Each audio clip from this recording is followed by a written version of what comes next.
اعوذ باللہ من الشیطان الرجیم بسم اللہ الرحمن الرحیم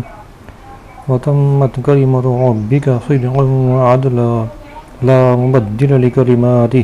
وہو السمیع العلیم۔ ترجمہ: اور سچ اور انصاف کے اعتبار سے تیرے رب کے کلمات کامل ہیں،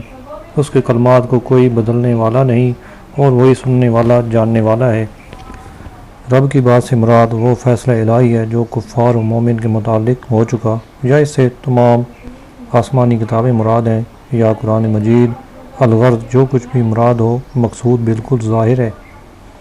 اس آیت کریمہ میں قرآن پاک کی 4 شانیں بیان کی گئی ہیں۔ نمبر 1، قرآن پاک مکمل ہے، اس کا کوئی پہلو ناتمام نہیں۔ نمبر 2، قرآن پاک میں بتائی گئی تمام باتیں حق اور سچائی پر مبنی ہیں۔ نمبر 3، جو شرعی احکام قرآن پاک میں ہیں وہ ہر اعتبار سے عدل و انصاف پر مشتمل ہے۔ نمبر 4، قرآن پاک ہمیشہ کے لیے ہر طرح کی تبدیلی اور تحریف سے محفوظ ہے۔ اس آیت میں اللہ تعالیٰ کے مکمل کلمات کا ذکر ہوا۔ اس کی مناسبت سے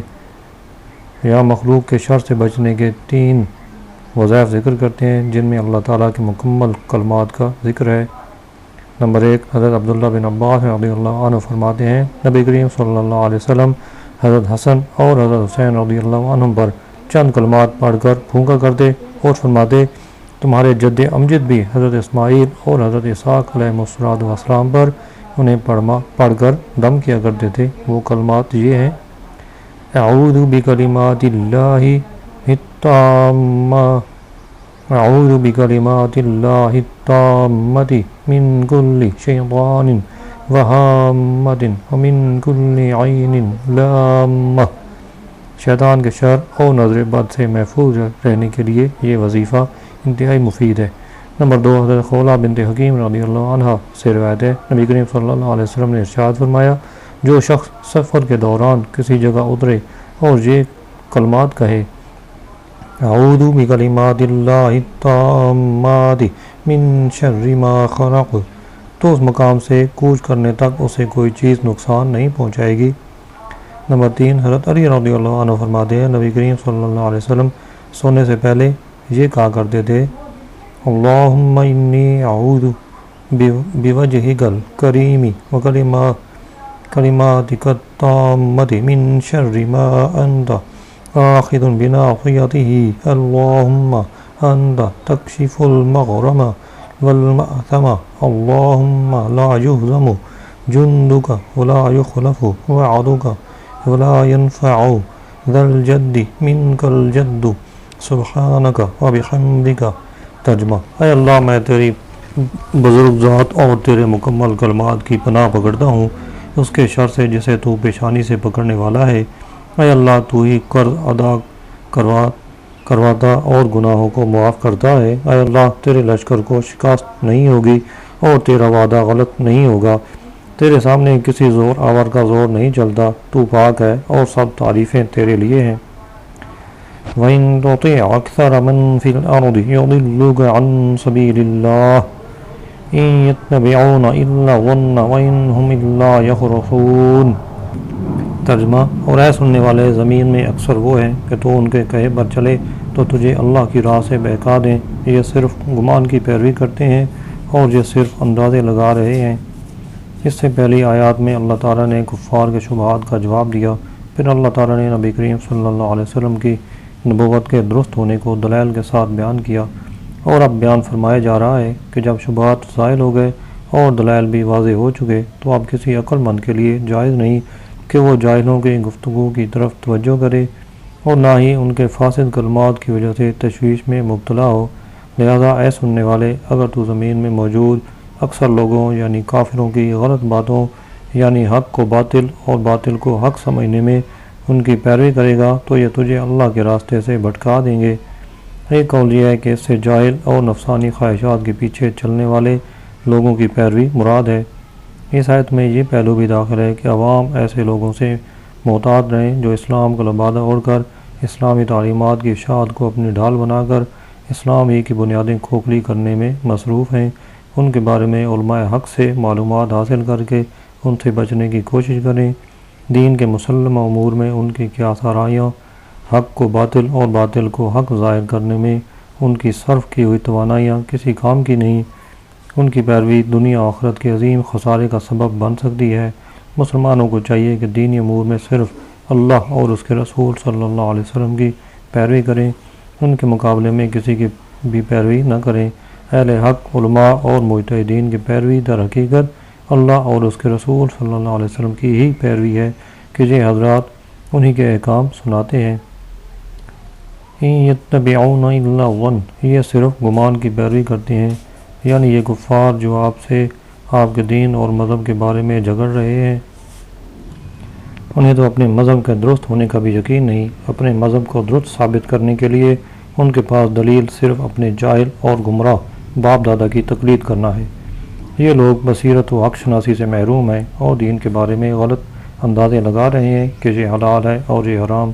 اٹکل سے کوئی چیز حلال یا حرام نہیں ہوتی، جسے اللہ اور اس کے رسول نے حلال کیا وہ حلال ہے اور جسے حرام کیا وہ حرام ہے۔ اکثر مفسرین کے نزدیک اس آیت میں ظن سے مراد کفار کا اپنے مذہب کو ثابت کرنے میں اپنے اسلاف کی تقلید کرنا ہے، مجتہد کے قیاس سے اس کا کوئی تعلق نہیں۔ اس سے معلوم ہوا کہ قرآن و حدیث کے مقابل اپنے باپ دادوں کی پیروی کرنا مشرکوں کا طریقہ ہے۔ فی زمانہ حالت بھی کچھ ایسی ہے کہ اگر کوئی کسی غلط بات پر عمل پیرا ہو اور اسے سمجھایا جائے تو جواب یہی ملتا ہے کہ ہم تو عرصہ دراز سے یوں ہی کرتے چلے آ رہے ہیں، ہم نے تو آج تک کسی کو اس بارے میں کوئی کلام کرتے نہیں سنا، ہمارے بڑے بوڑھے بھی تو یہی کرتے آئے ہیں، تم نے 2 لفظ کیا پڑھ لیے، اب ہمیں بھی سب جانے لگ گئے۔ ایسے حضرات کو چاہیے کہ اس آیت کریمہ کو سامنے رکھ کر خود غور کر لیں کہ وہ کن کی روش اختیار کیے ہوئے ہیں۔ إِنَّ رَبَّكَ هُوَ أَعْلَمُ مَن يَضِلُّ عَن سَبِيلِهِ وَهُوَ أَعْلَمُ بِالْمُهْتَدِينَ۔ ترجمہ، بے شک تیرا رب خوب جانتا ہے کہ کون اس کی راہ سے بھٹکا ہوا ہے اور وہ ہدایت والوں کو بھی خوب جانتا ہے۔ یعنی کفار جو دوسروں سے فیصلہ کروانے کی بات کرتے ہیں، یہ انتہائی نادان ہے، کیونکہ اللہ تعالیٰ بہتر جانتا ہے کہ لوگوں میں سے گمراہ کون ہے اور حق پر کون ہے، اور یہ بھی وہی بہتر جانتا ہے کہ کفار اور مومنین میں سے گمراہی اور ہدایت پر کون ہے، اور وہی ان میں سے ہر ایک کو وہ جزا دے گا جس کا وہ مستحق ہے۔ یعنی مومن حق و ہدایت پر ہیں اور کفار باطل و ضلالت پر۔ فَكُلُوا مِمَّا ذُكِرَ اسْمُ اللَّهِ عَلَيْهِ إِن كُنتُم بِآيَاتِهِ مُؤْمِنِينَ۔ ترجمہ، تو اس میں سے کھاؤ جس پر اللہ کا نام لیا گیا اگر تم اس کی آیتوں پر ایمان رکھتے ہو۔ یعنی جو جانور اللہ تعالیٰ کے نام پر ذبح کیا گیا اسے کھاؤ، اور جو اپنی موت مرا یا بتوں کے نام پر ذبح کیا گیا وہ حرام ہے۔ جانور کے حلال ہونے کا تعلق اللہ کے نام پر ذبح ہونے سے ہے۔ شان نزول، مشرکین مسلمانوں پر اعتراض کرتے تھے کہ تم اپنا قتل کی ہوا تو کھاتے ہو اور اللہ کا مارا ہوا یعنی جو اپنی موت مرے اس کو حرام جانتے ہو۔ اس کے جواب میں یہ آیت اتری جس میں فرمایا گیا کہ جو اللہ کے نام پر ذبح کیا گیا وہ حلال ہے اور جو اس کے نام پر ذبح نہ ہوا وہ حرام ہے۔ اور کافروں کا اعتراض کہ ذبیحہ کو ہم مارتے ہیں اور جو خود مرے اسے اللہ مارتا ہے، تو جو اللہ کا مارا ہوا ہو وہ حرام کیوں؟ اس اعتراض کی بنیاد ہی غلط ہے، کیونکہ جس جانور کو کوئی شخص مارے اور جو جانور خود مرے، بہرحال دونوں کو موت دینے والا اللہ ہی ہے، لہذا دونوں صورتوں میں یوں فرق کرنا ہی باطل ہے کہ ایک کو ہم نے مارا اور دوسرے کو اللہ نے۔ اب رہا یہ کہ ایک حلال اور دوسرا حرام کیوں، تو یہ اللہ تعالیٰ کا حکم ہے اور وہ خالق و مالک ہے جو چاہے حکم فرمائے، اور یہ اس کے نام کی تعظیم کی ایک صورت ہے کہ اس کے نام پر ذبح کردہ جانور حلال ہے اور اس کے علاوہ حرام ہے۔ اس سے معلوم ہوا کہ قرآن مجید کی آیات پر ایمان لانا اس بات کا تقاضا کرتا ہے کہ جسے اللہ تعالیٰ نے حلال فرمایا اسے حلال سمجھا جائے اور اس پر عمل کیا جائے، اور جسے حرام فرمایا اسے حرام مانا جائے اور اس سے بچا جائے، اور اللہ تعالیٰ کے حلال کیے ہوئے کو حرام قرار دینا یا حرام کیے ہوئے کو حلال سمجھنا دونوں قرآن پر ایمان کے منافی ہیں۔ حضرت ابو ہریرہ رضی اللہ عنہ سے روایت ہے، نبی کریم صلی اللہ علیہ وسلم نے ارشاد فرمایا، قرآن کریم اجمالی طور پر کلام کی 5 قسموں پر اترا: حلال، حرام، محکم، متشابہ اور مثالیں۔ لہذا حلال کو حلال جانو، حرام کو حرام جانو، محکم پر عمل کرو، متشابہ پر ایمان لو اور مثالوں سے عبرت پکڑو۔ حضرت صہیب رضی اللہ عنہ سے روایت ہے، نبی کریم صلی اللہ علیہ وسلم نے ارشاد فرمایا، اس شخص کا قرآن پر ایمان نہیں جو اس کی حرام کی ہوئی چیزوں کو حلال سمجھے۔ وما لكم ألا تأكلوا مما ذكر اسم الله عليه وقد فصل لكم ما حرم عليكم إلا ما اضطررتم إليه وإن كثيرا ليضلون بأهوائهم بغير علم إن ربك هو أعلم بالمعتدين۔ ترجمہ، اور تمہیں کیا ہے کہ تم اس میں سے نہ کھاؤ جس پر اللہ کا نام لیا گیا ہے، حالانکہ وہ تمہارے لیے وہ چیزیں تفصیل سے بیان کر چکا ہے جو اس نے تم پر حرام کی ہیں، سوائے ان چیزوں کے جن کی طرف تم مجبور ہو جاؤ، اور بے شک بہت سے لوگ لا علمی میں اپنی خواہشات کی وجہ سے گمراہ کرتے ہیں۔ بے شک تیرا رب حد سے بڑھنے والوں کو خوب جانتا ہے۔ یعنی اس جانور کو کھانے سے کیا چیز تمہیں روک رہی ہے جسے اللہ تعالیٰ کے نام پر ذبح کیا گیا ہے، حالانکہ جو چیزیں حرام تھیں وہ اللہ تعالیٰ نے تمہیں تفصیل سے بیان فرما دی ہیں، اور جس چیز کو اللہ تعالیٰ نے حرام نہیں فرمایا اسے حرام سمجھنا کیسی حماقت ہے۔ اس سے معلوم ہوا کہ قانون یہ ہے کہ حرام چیزوں کا مفصل ذکر ہوتا ہے، اور جس چیز کو حرام نہ فرمایا گیا ہو وہ حلال ہے۔ حرام چیزوں کا تفصیلی بیان متعدد صورتوں میں اور نبی کریم صلی اللہ علیہ وسلم کے فرامین میں موجود ہے۔ یوں ہی مجبوری کی حالت میں حرام چیز کھانے کا بیان قرآن پاک میں کئی جگہ موجود ہے۔ وَإِنَّ كَثِيرًا لَيُضِلُّونَ، اور بے شک بہت سے لوگ گمراہ کرتے ہیں۔ کفار بحیرہ اور صاحبہ بتوں پر چھوٹے ہوئے جانوروں کو تو حرام جانتے ہیں، اور جو جانور غیر خدا کے نام پر ذبح ہوں یا خود مر جائیں انہیں حلال جانتے ہیں، حالانکہ معاملہ اس کے بالکل برعکس ہے، لہذا ان جاہلوں کی بات نہ مانو۔ اس آیت کریمہ کو پڑھ کر وہ لوگ غور کریں جو اپنی نفسانی خواہشات کی وجہ سے چیزوں کو حرام یا حلال قرار دے کر گمراہ کرتے ہیں، شریعت سے ان کا کوئی تعلق نہیں ہوتا۔ اسی طرح ان حضرات کو بھی غور کرنے کی حاجت ہے جو اس جانور کو حرام کی صف میں داخل کر دیتے ہیں کہ جسے ذبح کرتے وقت اللہ تعالیٰ کا نام لے کر ذبح کیا گیا اور اس سے مقصود کسی ولی یا بزرگ کو ثواب پہنچانا تھا۔ ان ربک هو اعلم بالمعتدین، بے شک تیرا رب حد سے بڑھنے والوں کو خوب جانتا ہے۔ یعنی اے حبیب صلی اللہ علیہ وسلم، آپ کا رب ان لوگوں کو خوب جانتا ہے جنہوں نے اس چیز کو حرام قرار دے دیا جسے اللہ نے حلال کیا، اور جسے اس نے حرام کیا اسے حلال کہہ دیا۔ اللہ تعالیٰ انہیں ان کی حرکتوں کی سزا دے گا۔ اس آیت مبارکہ سے ان لوگوں کو بھی ڈرنا چاہیے جو بغیر علم محض اپنی رائے سے حرام اور حلال کا غلط فتویٰ دیتے ہیں۔ وَذَرُوا ظَاهِرَ الْإِثْمِ وَبَاطِنَهُ إِنَّ الَّذِينَ يَكْسِبُونَ الْإِثْمَ سَيُجْزَوْنَ بِمَا كَانُوا يَقْتَرِفُونَ۔ ترجمہ، اور ظاہری اور باطنی سب گناہ چھوڑ دو، بے شک جو لوگ گناہ کماتے ہیں انہیں عنقریب ان گناہوں کا بدلہ دیا جائے گا جن کا وہ ارتکاب کرتے تھے۔ ظاہری اور باطنی گناہ کی تفسیر میں دو قول ہیں۔ نمبر 1، ظاہری گناہ سے مراد وہ گناہ ہیں جن کا ارتکاب اعلانیہ اور مجمع عام میں ہو، اور باطنی گناہ سے مراد وہ گناہ ہیں جو چھپ کر کیے جائیں۔ نمبر 2، ظاہری گناہ سے مراد وہ گناہ ہیں جو ظاہری اعضاء سے کیے جائیں، اور باطنی گناہ سے مراد وہ گناہ ہیں جو دل سے کیے جائیں، جیسے حسد، تکبر، ریاکاری، بغض و کینہ،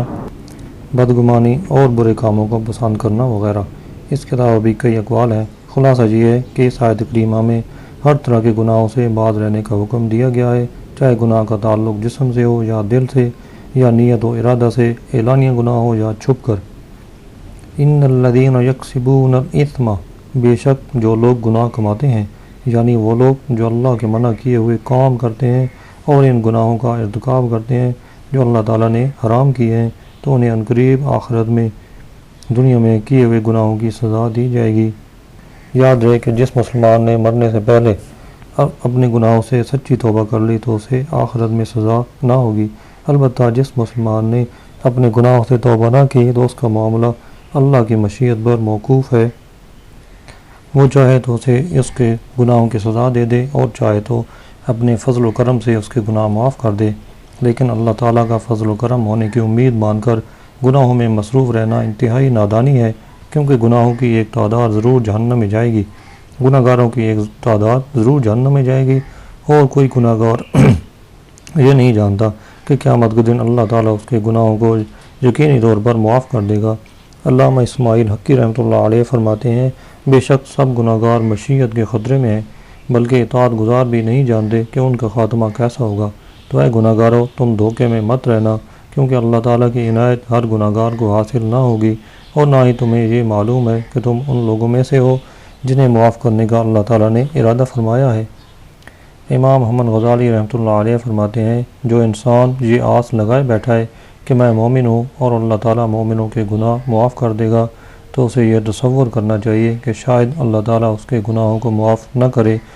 اور یہ بھی ممکن ہے کہ جب انسان اطاعت نہ کرے تو اس کا ایمانی درخت کمزور ناتواں ہو جائے اور نزا کے وقت موت کی سختیوں کے تند جھونکوں سے اکھڑ جائے، کیونکہ ایمان ایک ایسا درخت ہے جس کی پرورش عبادت کے پانی سے ہوتی ہے، اور جب اسے یہ پانی نہ ملا اور اس نے قوت نہ پکڑی تو اس کے اکھڑ جانے کے خطرات ہر وقت اس پر منڈلاتے رہیں گے۔ اگر وہ اپنا ایمان سلامت لے گیا تو یہ بھی امکان ہے کہ اللہ تعالیٰ اسے بخش دے، اور یہ بھی ممکن ہے کہ اسے عذاب میں مبتلا کر دے، لہذا اس آسرے میں بیٹھے رہنا کہ اللہ تعالیٰ مجھے بخش دے گا بہت بڑی حماقت ہے۔ اور اس شخص کی مثال اس آدمی کی طرح ہے جو اپنے مال و اسباب کو تباہ کر کے اور بال بچوں کو بھوکا چھوڑ کر یہ خیال کرے کہ شاید ویرانے میں خزانہ مل جائے، یا اس شخص کی مثال اس آدمی کی طرح ہے جو کسی ایسے شہر میں رہ رہا ہو جسے لوٹا جا رہا ہو، اور وہ اپنے خزانے اس امید پر نہ چھپائے کہ ہو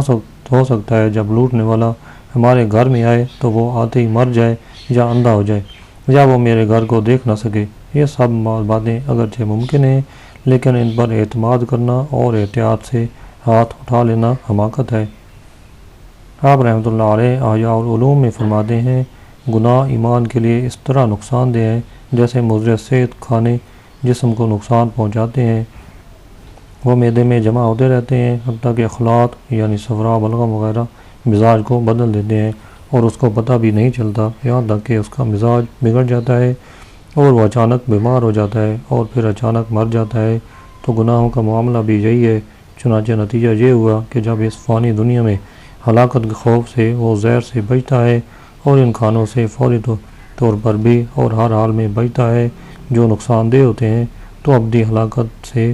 ڈرنے والے پر بدرجہ اولا گناہوں سے اجتناب ضروری ہے، اور جب زہر کھانے والے پر لازم ہے کہ جو ہی نادم ہو قے کرے اور اس کھانے سے رجوع کرے اور اسے معدے سے نکال دے، اور یہ عمل فوری طور پر کرے تاکہ اس کا جسم ہلاکت سے بچ جائے، حالانکہ اس کا نقصان صرف دنیوی ہے، جبکہ دین کے معاملے میں گناہوں کی صورت میں زہر کھانا بدرجہ اولا نقصان دہ ہے، تو اسے اس سے رجوع کرنا چاہیے اور جس قدر ممکن ہو تدارک کرے جب تک اس کے لیے مہلت ہے اور وہ اس کی زندگی ہے، کیونکہ جس کو اس زہر کا خوف اس لیے ہے کہ باقی رہنے والی آخرت سے محروم ہو جائے گا جس میں ہمیشہ کی نعمتیں اور بہت بڑی سلطنت ہے، اور اس کے فوت ہونے سے جہنم کی آگ اور ہمیشہ کے عذاب کا سامنا ہوگا، اور دنیوی زندگی اس کے مقابلے میں کچھ بھی نہیں، کیونکہ اس کی کوئی انتہا نہیں، تو اس کے لیے گناہوں سے توبہ کرنے میں جلدی کرنا ضروری ہے تاکہ گناہوں کا زہر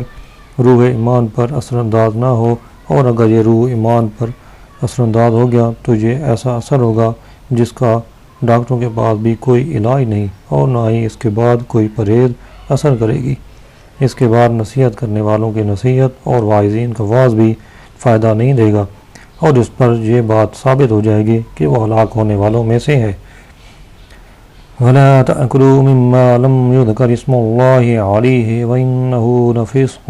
وَإِنَّ الشَّيَاطِينَ لَيُوحُونَ إِلَىٰ أَوْلِيَائِهِمْ لِيُجَادِلُوكُمْ وَإِنْ أَطَعْتُمُوهُمْ إِنَّكُمْ لَمُشْرِكُونَ۔ ترجمہ، اور جس پر اللہ کا نام نہ لیا گیا ہو اسے نہ کھاؤ، اور بے شک یہ نافرمانی ہے، اور بے شک شیطان اپنے دوستوں کے دلوں میں وسوسے ڈالتے ہیں تاکہ وہ تم سے جھگڑیں، اور اگر تم ان کا کہا مانو گے تو اس وقت تم بھی یقیناً مشرک ہوگے۔ جس جانور پر ذبح کے وقت اللہ تعالیٰ کا نام لیا گیا اس کا کھانا حلال ہے۔ یہ بیان فرمانے کے بعد اب اس جانور کو کھانے سے منع کیا جا رہا ہے کہ جسے ذبح کرتے وقت جان بوجھ کر اس پر اللہ کا نام ذکر نہیں کیا گیا، لہذا حکم یہ ہے کہ جس جانور پر مسلمان یا کتابی نے جان بوجھ کر اللہ کا نام ذکر نہ کیا وہ حرام ہے، اور اگر بھول کر نام لینا رہ گیا تو حلال ہے، اور مسلمان و کتابی کے علاوہ کسی دوسرے کا ذبح کیا وہ مطلقاً حرام ہے۔ یاد رہے کہ جہاں کتابی سے مراد وہ اہل کتاب ہیں جو اپنے نبی اور کتاب پر ایمان رکھتے ہیں اور محض نام کے سائی اور حقیقت میں دریا مراد نہیں ہے۔ وَإِنَّ الشَّيَاطِينَ لَيُوحُونَ إِلَىٰ أَوْلِيَائِهِمْ، اور بے شک شیطان اپنے دوستوں کے دلوں میں وسوسے ڈالتے ہیں۔ اس آیت مبارکہ کی تفسیر کا خلاصہ یہ ہے کہ شیطان اپنے دوستوں یعنی مشرکوں کے دلوں میں وسوسے ڈالتے ہیں تاکہ وہ مردار کھانے کے معاملے میں تم سے جھگڑا کریں، جیسے کہ پہلے کافروں کا ایک اعتراض نقل کیا گیا ہے۔ مزید فرمایا گیا کہ اے مسلمانوں، اگر تم نے اللہ کے حرام کردہ کو حلال کہنے میں ان کافروں کی بات مانی تو اس وقت تم بھی یقیناً مشرک ہوگے، کیونکہ دین میں حکم الہی کو چھوڑنا اور دوسرے کے حکم کو ماننا اور اللہ تعالیٰ کے سوا اور کو حاکم قرار دینا شرک ہے۔